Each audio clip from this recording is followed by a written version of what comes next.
Yang Wu. I come from Mung Bean, Asian State. Now I live in Yang Wu. I'll come talk about one of the Buddha history. The title is Queening Women.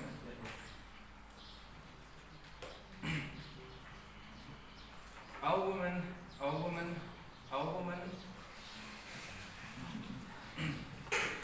worked very hard to clean the street as her host were thirsty and smelly. All the people run away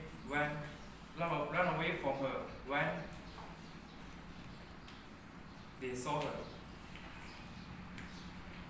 And when the Buddha taught her kindly,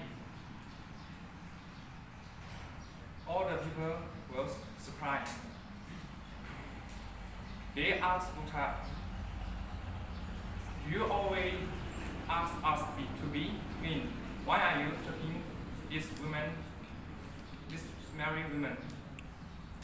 The Buddha replied, "All told her,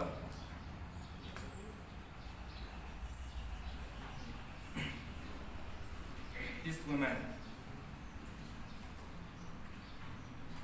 have a queen.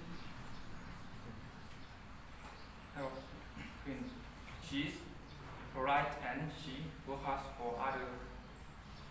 And some people are rude, clean and tidy, but their minds are full bad thoughts." This title want to talk having a clean mind more important than wearing a clean coat. Thank you.